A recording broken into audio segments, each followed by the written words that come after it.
여러분 다 자녀로서 부모님의 교육을 받으셨고, 또 대체적으로 부모로서 또 할아버지 할머니로서 후손들을 교육하시고 계시는데,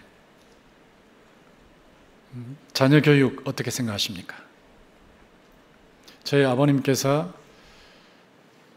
7 아들 중에 2 아들 이루시고 5 아들을 키우시면서 위로 셋째까지, 제가 둘째입니다. 셋째까지는 엘리 가정을 모델로 삼으시고, 영 모델로 삼으시고, 우리 아이들 풀어놓고 키우면 망할 수 있다 하는 이런 생각을 하시면서 아주 엄하게 키우셨습니다.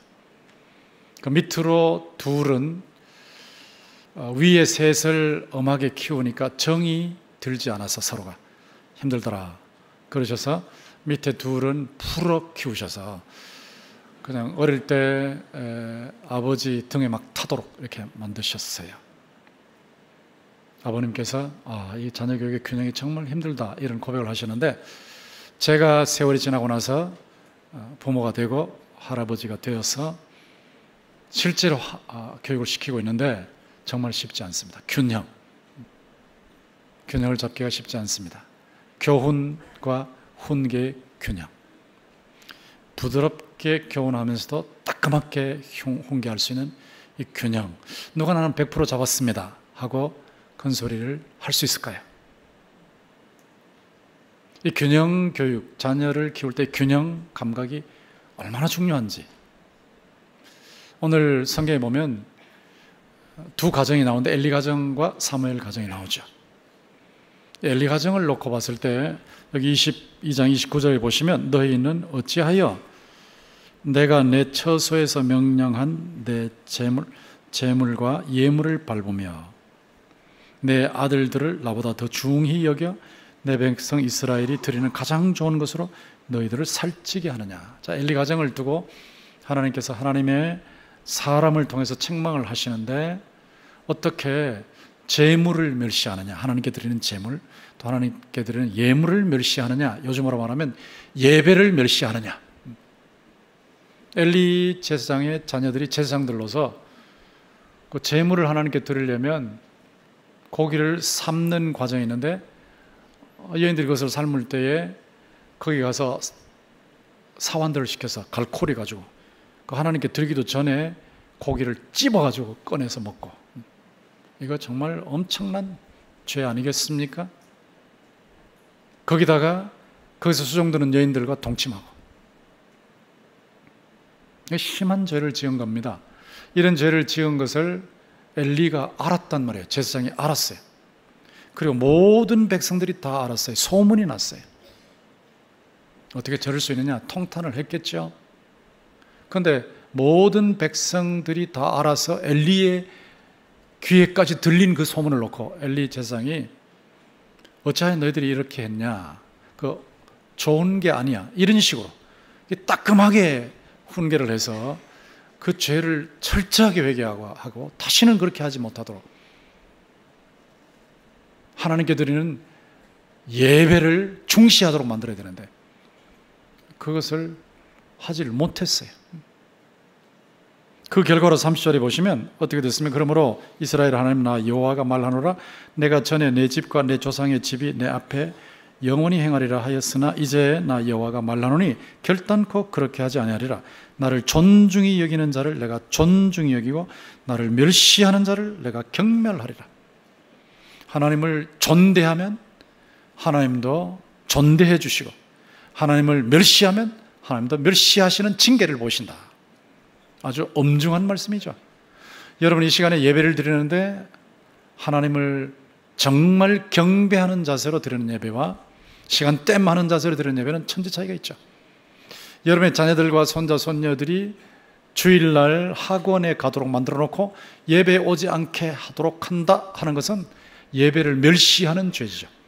하나님을 천시하는 죄를 짓는 겁니다. 그런데 엘리 제사장이 그런 죄를 지었고 그 아이들이, 자녀들이 자기 아버지의 책망을 듣고도 고치지 않았어요. 그랬을 때 하나님께서 무서운 징계의 채찍을 가하셨죠.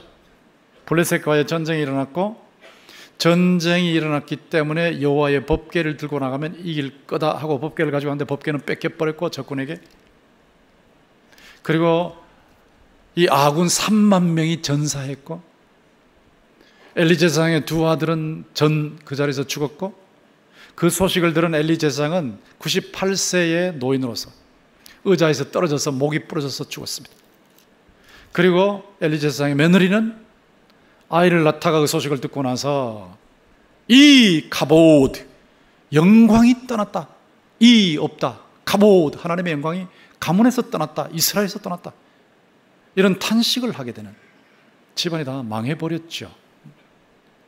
어떻게 이런 일이 엘리 제사장의 가문에서 일어났을까 하는 질문을 던지게 됩니다. 엘리 제사장은 제사장이면서 동시에 대통령입니다. 그 당시에는 정치와 종교가 하나였으니까. 대통령이요, 대통령. 이스라엘 최고의 지도자의 가문이 이렇게 망해버렸습니다. 자녀 교육을 제대로 못해서. 교훈은 했겠지만 훈계를 제대로 못했어. 이제 균형을 잃었다는 것이죠. 그런데 이것을 분명히 보았던 사무엘이 어떻게 자녀들을 그렇게 방치했을까 하는 게 참 탄식이에요. 8장에 보시면 사무엘이 늙음에 그의 아들들을 이스라엘의 사사로 삼으니 이스라엘의 지도자들로 자기 아들들을 세웠는데 장자의 이름은 요엘이요 차자의 이름은 아비야라. 그들이 브엘사바에서 사사가 되니라. 이스라엘 맨 남쪽 브엘세바에서 이스라엘 전체를 다스리는 사사들이 되었다. 재판관들이 되었다. 통치자들이 되었다 하는데 3절에 보면 그의 아들들이 자기 아버지의 행위를 따르지 아니하고 이익을 따라 뇌물을 받고 판결을 굽게 했다. 참 무서운 결과가 나타났죠. 어떻게 사무엘의 가정이 이렇게 되었을까 하는 겁니다. 사무엘은 여러분 잘 아시는 대로 한나가 불임 상태에서 기도해서 하나님께서 기도 응답으로 선물로 주신 인물이 아닙니까? 사무엘, 하나님이 샤마 들어서 하나님이 들으셔서 주신 기도 응답을 주셔서 주신 선물, 대단한 인물이죠. 그리고 어릴 때부터 하나님의 음성을 들었죠. 엘리 제사장의 가정에 대한 하나님의 책망도 사무엘이 들은 대로 엘리 제사장에게 전달하지 않았습니까? 그가 이스라엘 전역의 선지자가 되어서 동시에 대통령으로서 순회를 하면서 그들을 다스릴 때 이스라엘 전역의 모든 백성들이 그에게 경청했어요. 그를 중히 여겼고 또 그가 기도하면 이스라엘이 전쟁에서 이겼습니다. 대단한 인물이에요. 그런데 어째서 아들들이 이렇게 됐을까? 아들들이 아버지의 행위를, 선한 행위를 따르지 않고 이권을 따라가고 뇌물을 받아먹고 판결을 굽게 했을까? 거기에 이런 현상이 나타나니까 4절에 보면 이스라엘 모든 장로가 모여 라마에 있는 사무엘에게 나아가서 그에게 이르되 보소서, 당신은 늙고 당신의 아들들은 당신의 행위를 따르지 아니하니 모든 나라와 같이 우리에게 왕을 세워 우리를 다스리게 하소서. 사무엘에게 찾아가서 안 되겠습니다. 선지자의 아드님들 안 되겠습니다. 왕을 세워주세요. 야, 이런 비극이 어디 있습니까? 이런 참혹한 결과가 어디 있습니까? 그것도 사무엘의 가문에서. 엘리 제사장의 경우는 교훈과 훈계에서 훈계를 제대로 못한 균형을 잃었다면 사무엘은 어떻게 해서 이렇게 됐을까? 자녀들이 성경에 안 나오니까 추론할 수밖에 없어요.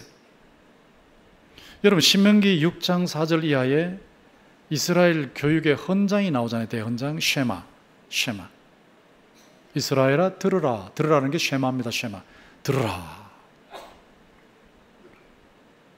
너희 하나님 여호와는 오직 한 분이신 하나이신 여호와이시니 너는 마음을 다하고 뜻을 다하고 힘을 다하여 내 하나님을 사랑하라.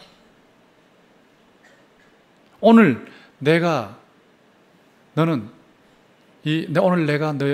너에게 내게 말하는 명령하는 이 모든 말씀을 마음에 새기고 자녀들에게 부지런히 가르치라. 앉았을 때인데 일어날 때든지 요즘 식으로 오는 자동차 타고 갈 때든지 산책할 때든지 밥상에서든지 부지런히 가르쳐라. 그런데 사무엘의 경우에 어떻게 되었을까 하는 질문을 던져놓고 보면 너무 바빴을 거예요. 전국을 순회하면서 나라를 다스리다 보니까, 또 하나님을 섬기게 만들다 보니까 너무 바빠서 자식들을 제대로 교육하지 못했을 것이다 하는 겁니다. 하나님을 섬기는 것에 치우쳐서 자녀 교육을 등한히 했다는 불균형. 바로 사는 삶은 보여주었지만 가르치는 것은 제대로 하지 않았다. 그 불균형, 이것이 문제죠. 우리는 흔히 나만 바로 살고 본을 보이는 거 얼마나 중요해요? 또 기도하면 자녀들은 절로 잘 되겠지. 그렇지 않습니다. 성경에 가르치라고 하시잖아요. 부지런히 가르치라. 여러분, 자녀들에게 하나님이라는 말을 한마디라도 하신 적이 있습니까? 손자, 손녀들에게 하나님이라는 말을 한마디라도 하신 적이 있습니까? 공부 열심히 해라, 그런 말씀을 하셨겠지만 신앙생활 잘해야 된다, 내가 주님을 섬기는데 이렇더라, 이런 말씀을 하신 적이 있습니까? 이게 남의 얘기가 아닙니다. 엘리 제사장의 집안의 얘기만은 아니란 말이에요. 사무엘 집안의 얘기만은 아니란 말이에요. 오늘 우리에게 나타날 수 있는 일이에요. 누구도 큰 소리 못 쳐요. 자녀 교육만큼 큰 소리 칠 수 없는 분야는 없습니다. 이론적으로는 다 알 수 있어요. 남들을 가르칠 수 있어요. 그러나 실제로 자녀를 그렇게 교훈해서 자녀들이 훈계해서 자녀들이 정말 제대로 인물이 되느냐, 이건 전혀 다른 부분이거든요. 오늘 제가 이 말씀을 앞에서 꺼내는 이유는 뭐냐 하면, 이 자녀 교육에 있어서 균형이라는 게 굉장히 중요하다는 것을 제가 평생 깨닫고 있기 때문이거든요. 눈으로 보았지 않습니까?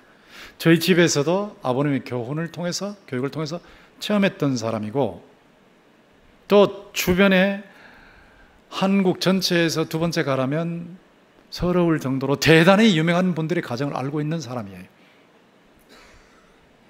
그런 입장에서, 제 자신이 또 교육을 하는 사람 입장에서, 이 균형, 정말 자녀 교육의 불균형은 절대로 피해야 될 부분이구나. 균형을 기해야 되겠구나.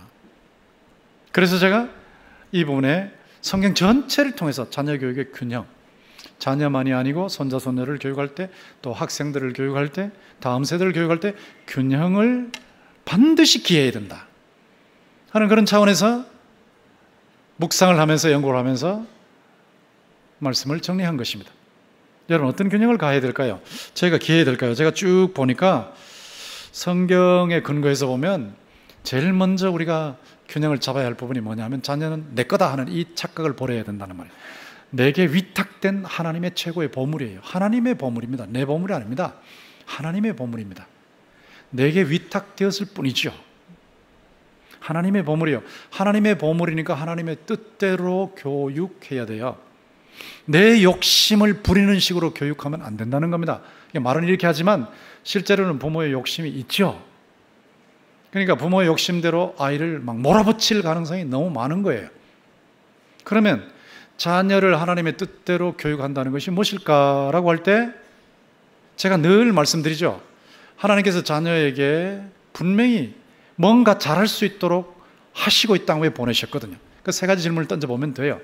세 가지 질문이라는 게 뭐냐면, 무엇을 하고 싶은가 하는 거죠. 제가 여러 차례 말씀을 드렸지 않습니까? 12보석 리더십 할 때도 말씀드렸죠. 뭘 하고 싶은가? 그러니까 자녀에게 물어보면 돼요. 너 뭐 하고 싶어? 하고 물어보면 돼요. 관찰하시면 돼요.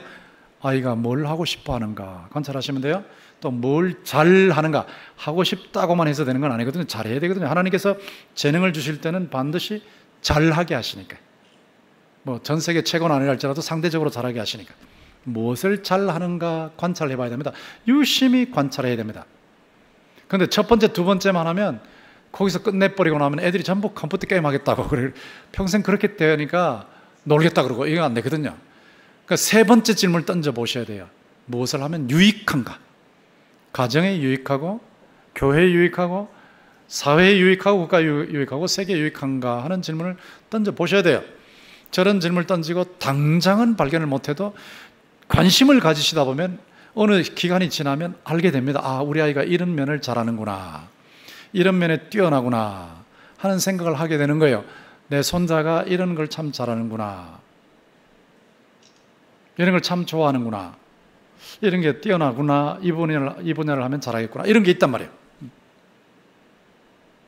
그런데 부모님이나 또 할아버지 할머님은 착각을 할 가능성이 참 많아요. 조금만 잘해도 천재라고 생각할 가능성이 참 많거든요. 그러니까 그런 부분도 착각의 가능성이 자신에게 있다는 걸 생각하고 또 자기 평가를 해야 됩니다. 저도 착각하는 사람이 아닐까 생각을 하는데, 스마트폰으로 우리 외손자 딜란이 요즘 만 3세가 됐는데 오늘도 뭐가 날아왔어요. 날아왔는데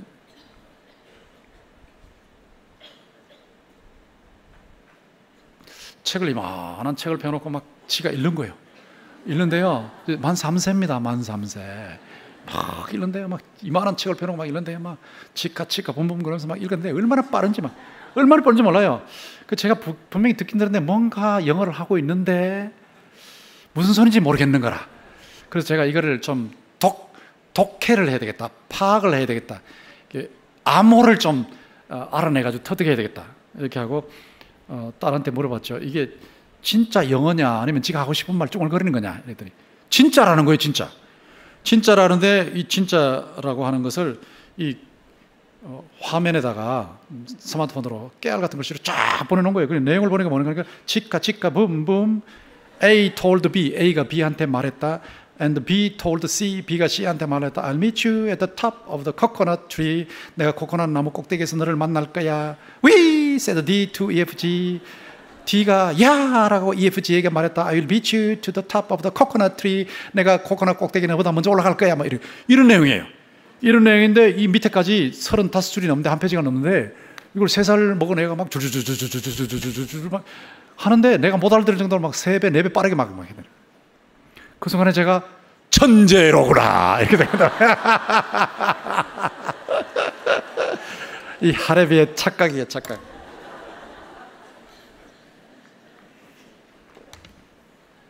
네, 숫자 세기 잘하고 알파벳 잘하고 잘하는데 정말 천재일까는 잘 모르겠어요. 근데 그런 느낌이 들어오는 거예요. 이거 착각이 될 가능성이 많거든요. 그러니까 유심히 관찰해야 됩니다.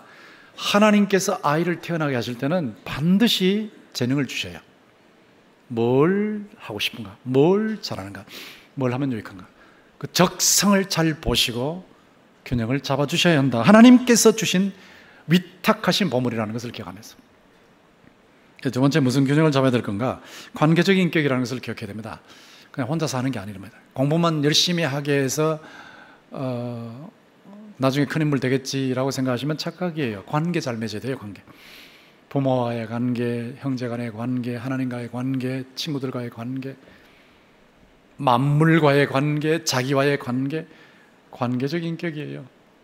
거기다가 독자적 인격이에요. 대신 기도해 줄 수 없어요. 물론 지금은 기도해 주지만 애들이 크고 나면 자기가 스스로 하나님을 만나야 되거든요. 스스로 성경을 통해서 하나님의 말씀대로 살아가야 되거든요. 독자적 인격이에요. 대신 죽어줄 수도 없는 거고, 관계적 인격이다, 독자적 인격이라는 것을 동시에 생각해야 된다고. 요즘 유대인들 교육이 요즘 쉐마라는 말보다는 하브루타라는 말로 아주 유행을 하더라고요. 많이 돌아다니는데 제가 하브루타라는 말을 들으면서 저게 히브리어가 아닌데, 신명기 4장에 안 나오는데 저게 뭐야 하고 찾아보니까 저게 아람어더라고요. 아람어. 예수님께서도 갈릴리 아람어를 사투리로 쓰셨으니까 아람어인데, 하브루타가 뭐냐? 우정이에요. 우정.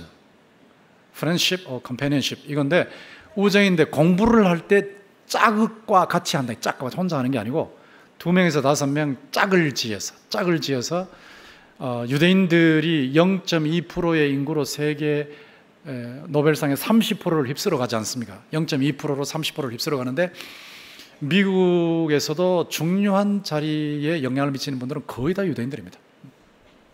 어떻게 그런 인물이 됐을까라고 할 때 벌써 어릴 때부터 교육할 때 짝지어서 교육을 시킨다는 건데, 짝지어서. 모세 오경, 창세기, 출애굽기, 레위기, 민수기, 신명기, 이 모세 오경 굉장히 귀한 책이죠. 그것을 랍비들이 해석해서 다 해석까지 모아서 탈무드라 그래요. 탈무드. 유대인들의 지혜서. 그런데 그 유대인들의 지혜서를 놓고 몇 명이 짝을 지어서 본문을 읽는 거예요. 읽고 본문을 분석하는 겁니다. 각자가 분석을 하고 그 다음에 자기 나름대로 정리를 해요. 논리적으로 체계화를 해요. 논리적으로 정리를 하고는 자기 나름대로 이론적으로 설명을 하는 거예요. 추리해서 자기 의견을 말해요. 그러면서 또 상대의 의견도 들어요. 이게 토론이잖아요. 토론. 관계가 맺어지죠. 관계. 이렇게 하면 공부한 것이 잊혀지질 않거든요. 이게 관계 속에서 하면 새겨지는 거예요. 그렇게 해서 통찰력을 얻기 때문에 뛰어난 인재가 된다. 관계적 인격으로 어릴 때부터 키워가는 유대인들의 교육의 모습을 우리가 배우고 있다. 요즘은 기독교하고 아무 상관없이, 성경과 아무 상관없이 학원에서도 이것을 많이 하고 있다고 듣고 있는데요. 하브루타가 그런 겁니다. 관계적 인격, 동시에 독자적 인격이다. 균형을 잡아야 됩니다. 그리고 주의 교훈과 주의 훈계라는 양면 교육이 있죠. 교훈은 부드럽게 하는 것이죠. 이 길이 바른 길이야. 바른 길을 알려줘야 됩니다. 지금 가짜뉴스가 너무 많기 때문에 안 알려주면 애들이 엉뚱한 데로 가게 돼 있어요. 바른 길로 자꾸 말을 해줘야 돼요. 바른 길로 가더라. 이 길이 바른 길이야. 잘못된 길로 가면 아니야 그거 틀렸어 그쪽으로 가면 안 돼. 이쪽으로 돌아와야 돼. 여기 머물러 있어야 돼. 이게 교훈이에요. 교훈. 훈계는 잘못했을 때 특별히 따끔하게 해서 바로 잡는 것. 제가 훈계의 방법도 몇 년 전에 다 설교를 했기 때문에 다시는 하지 않겠지만 인격의 모독을 절대 가하면 안 됩니다. 여기를 때린다든지 여기를 쥐어박는다든지 절대 안 됩니다. 인격의 모독은 어떤 경우에도 안 됩니다.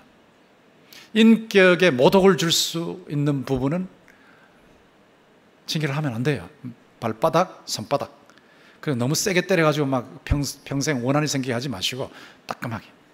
자, 이런 건데 이것이 겸해져야 된다. 쉽지 않거든요. 저희 아버님께서는 훈계는 아주 강하셨어요. 제가 초등학교 3학년 때 같은데 너 국기에 대해서 배려하면 내 자식 아니다. 초등학교 3학년 보고 내 자식 아니야 이러니까 얼마나 무서워요. 우상숭배 했으니까 내 자식 아니다. 거기다가 또 새벽기도 안 나오, 새벽기도 막 억지로 제 느낌에 끌고 나가시면서 하시는 말씀이 죽고 자면 산다 이러니까 중학교 시절 죽고 자면 산다 그러니까 얼마나 힘들어요. 지금은 훈계 때문에 이렇게 변해져 있지만 이제 그렇게 하다 보니까 아버님과 그렇게 훈련 받는 자녀 사이에 정이 안 생긴다고. 제가 어른이 되고 교수가 되고 목사가 되고 아버님과 같이 앉아 있으면 한참 얘기하면 어느 사이에 제 엉덩이는 자꾸 뒤로 가고 있는 거예요. 뒤로. 이게 정이, 그래서 아버님께서 그것을 아셨기 때문에 밑에 둘은 아주 막 올라타게 만드신 거거든요. 이 균형이라는 게 매우 중요합니다. 주의 교훈과 주의 훈계, 양면성을 정확하게 기할 수 있도록 노력하셔야 되고요. 그 다음에 화를 내지 않도록 하되 공경하게 만들어야 된다. 이 자녀가 화를 내는 경우에 원한이 생기거든요. 여러분도 부모님 밑에서 화가 나는 경우가 많았을 거예요. 자, 여러분 자녀들도 마찬가지입니다. 여러분은 잘하시는 것 같아도 자녀들의 입장에서 보면 화가 날 수가 있어요. 화가 나지 않도록. 그러니까 이것도 잘못해버리면 화가 나지 않도록 한다고 자꾸 눈치만 본다. 자녀 눈치만 보면 자녀 우상숭배를 해버려요. 자녀에게 바른 말 한마디도 못하고 자녀를 호랑이로 만들어버리고. 그런데 자녀에게 화가 나지 않도록 아주 성경적으로 감정을 통제하면서 폰을 보이면서 하되 동시에 공경하게 만들어야 돼요. 부모를 공경하게 만들어야 밖에 나가면 선생을 존대하는 거예요. 어른을 알아보는 거예요. 질서를 알아보는 거예요. 어디 가도 인간관계를 제대로 맺습니다. 화내지 않도록 하되 공경하도록 만들어야 된다. 매우 중요한 부분이죠. 그리고 신앙으로 제가 아까도 아기 둘을 위해서 기도할 때 분복과 사명 딱 두 단어를 썼죠. 신앙으로 분복을 누리도록, 하나님 주신 복을 마음껏 누리도록. 하나님께서 사람을 땅 위에 보내실 때는 누리게 만드셨어요. 누리게, 복을 누리게. 그걸 신앙생활 잘하면 누린단 말이에요. 그리고 하나님이 재능을 주셨어요. 무엇을 잘하는가, 무엇을 하고 싶은가, 뭘 하면 유익한가, 이 재능을 주셨기 때문에 이 재능은 개발해야 됩니다. 자꾸 개발해야 됩니다. 공부 쪽에 어떤 분야에 뛰어나다면 그쪽을 자꾸 공부해야 되거든요. 기본적인 것은 다 해야 되겠지만 자꾸 해야 돼요. 운동도 뛰어나면 그쪽을 자꾸 개발해 나가야 돼요. 기술도 자꾸 개발해 나가야 돼요.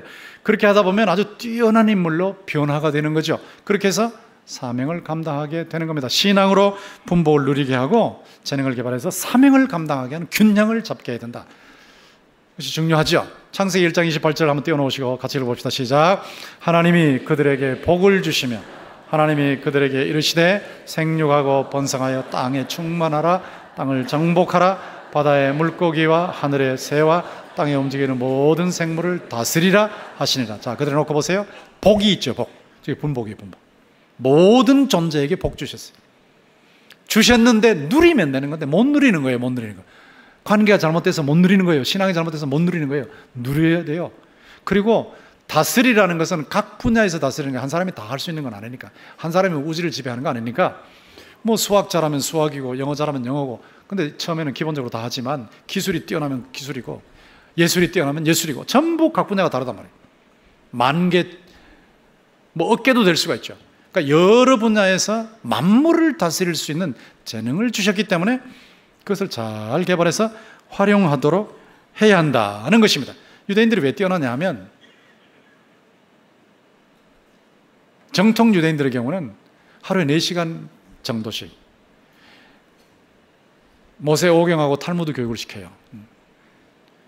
일반 학생들이 그냥 학교 공부만 해도 못 따라가는데 학원 공부해도 못 따라가는데 4시간 뭐 그런 걸 해가지고 성경 공부해서 어떻게 따라가나 싶죠. 그런데요, 걔들이 아이비리그 휩쓸어 버려요. 미국의 명문대학을 휩쓸어 버려요. 왜 그런지 아십니까? 4시간 동안 성경을 공부하고 나면 왜 공부하는지를 알아요. 왜 공부하는지, 왜 공부해야 하는지를 알아요. 관계가 바로 형성되기 때문에 뭘 해도 아주 제대로 하는 거예요. 30분을 해도 3시간의 효과를 맛보래요. 제가 공부해 보니까 30분을 해도 3시간 효과 보는 공부법이 있어요. 정신 바짝 차리고 동기가 정확하게 유발되어 버리면 그렇게 해냅니다.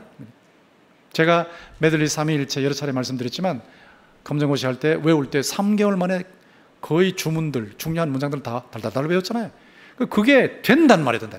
저는 그때 이 동기 유발이 됐으니까 따끈한 이런 동기가 있었으니까 죽기 살기로 공부를 하니까 3개월 만에 영어를 거의 마스터해버렸거든요.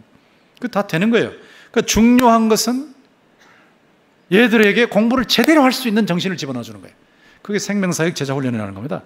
생명사역 제자훈련을 여러분이 하시면 유대인들은 구약만 가지고도 세계적인 인물을 만드는데 우리는 구약에다 플러스 신약까지 하잖아요. 예수님이 구약과 신약의 주인공이잖아요.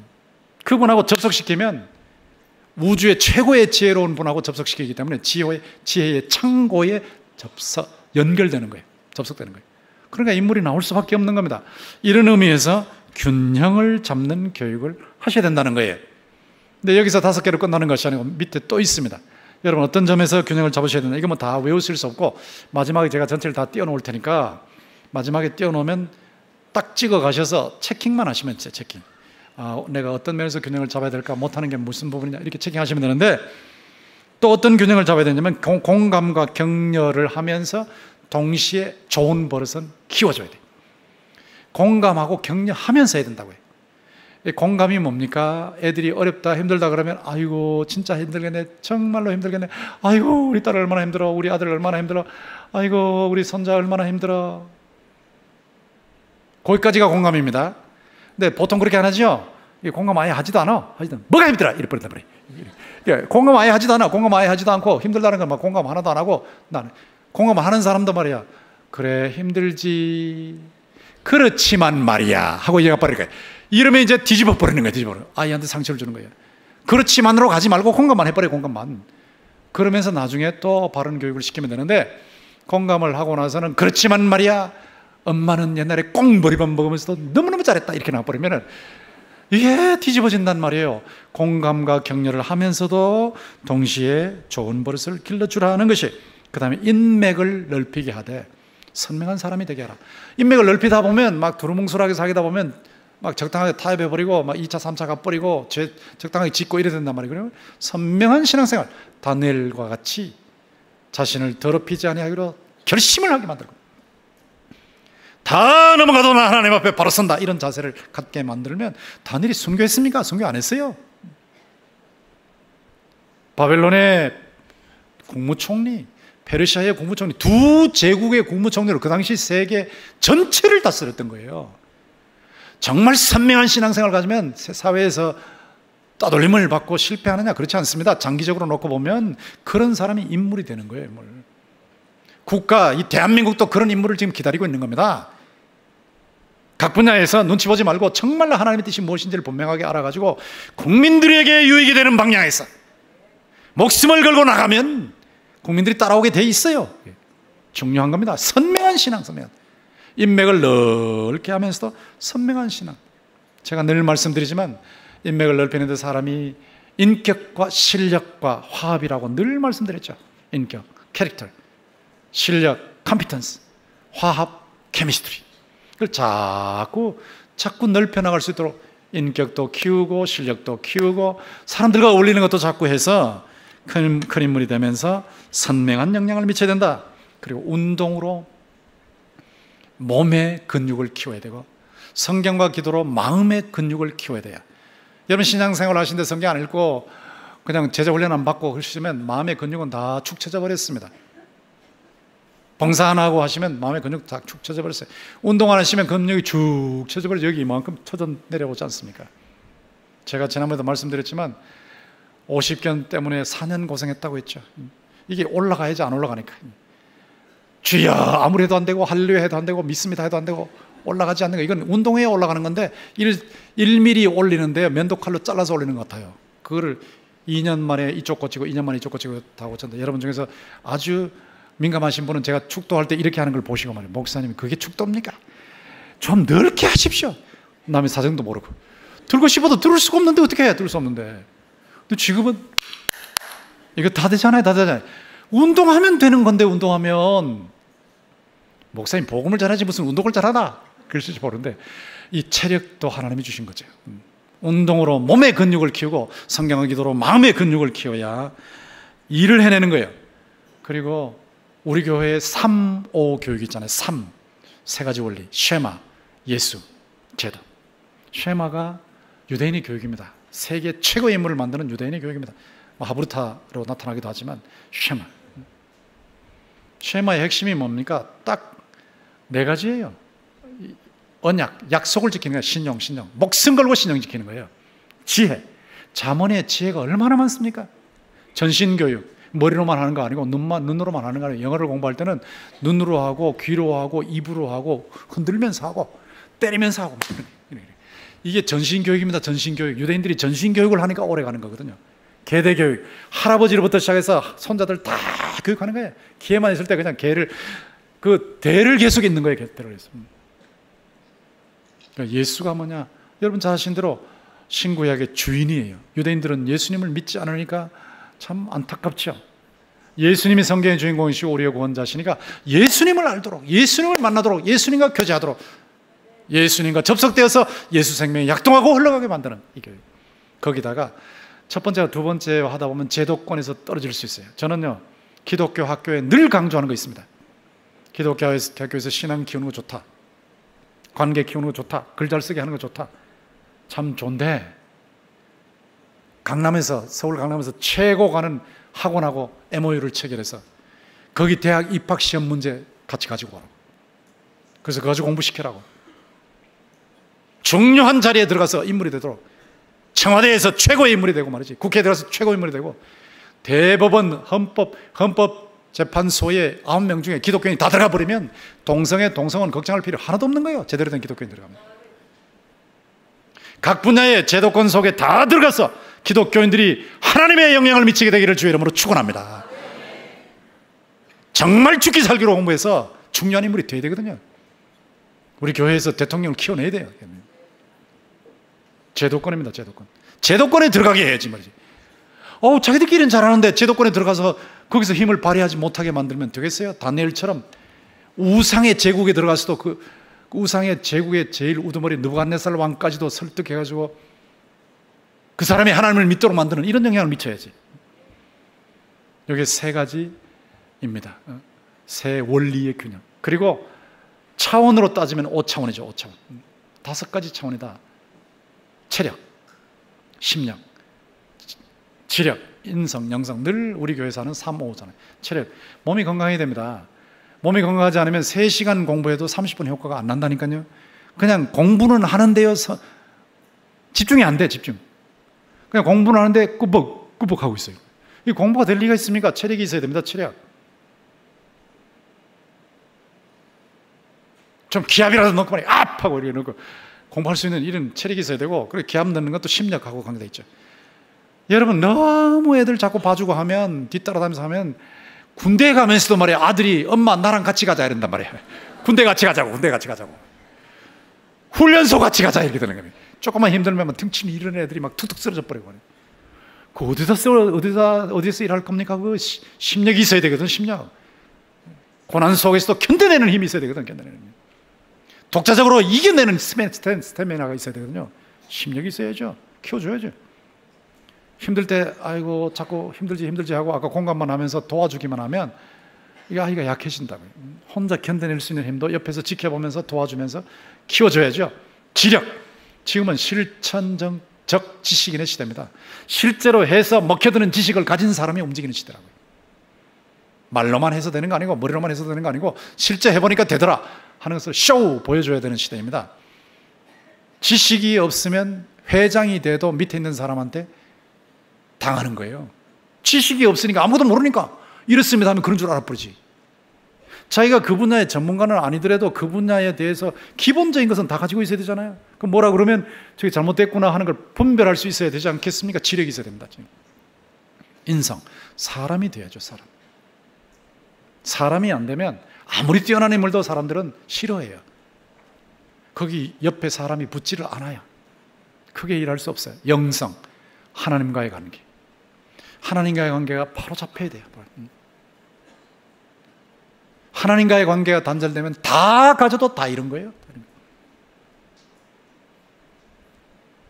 창조자, 구원자, 심판자 하나님, 그분하고 접속돼야죠. 예수 그리스도 안에서. 신앙생활을 잘하게 만들어서 주님과 늘 동행하고, 아무리 어려운 상황 속에서도 주님 모시고 그 어려움을 돌파해 나가고, 많은 사람을 배려하면서 유익을 끼치고 하는 이런 영상, 이런 규정이 필요한 겁니다. 제가 이 10가지 규정을 다 말씀을 드리는데 한꺼번에 한번 띄어나 보실래요? 띄어나 보시면 10개를 한번 띄어나 보십시오. 저겁니다. 저거를 놓고 체킹을 하셔야 돼요. 그냥 지나가지 마시고, 여러분들이 자녀들을 교훈하실 때, 훈계하실 때, 내가 균형을 잡고 있는가, 놓치고 있는가? 설명은 제가 다 했기 때문에 여러분 읽어보시면 다 아실 수 있는 부분이니까, 내가 손자, 손녀를 지금 제대로 교육하고 있는가 체킹을 하시면 되잖아요. 체킹. 저 10가지는 제가 평생토록 탄식 속에서 고민하면서 깨우친 겁니다. 이러면 된다, 이러면 된다 하는 건데, 여러분이 저렇게 균형을 잡으시면 엘리 가정 같은 가정이 나오는 게 아니라고. 사무엘의 아이들 같은 가정이 나오는 것이 아니고, 나를 사랑하고 내 계명을 지키는 자에게는 천대까지 은혜를 베푸느니라 하는 복받는 기독교 명문 집안이 나오거든요. 균형을 잡으세요. 부드러운 교훈과 따끔한 훈계, 균형을 잡으십시오. 그래서 분복을 누리고 사명을 감당하는 지구촌의 지도자, 천국의 스타들을 여러분 다 만드셔서 기독교 명문 집안을 통해서 하나님께 영광을 올려드리시기를 주님의 이름으로 축원합니다. 네.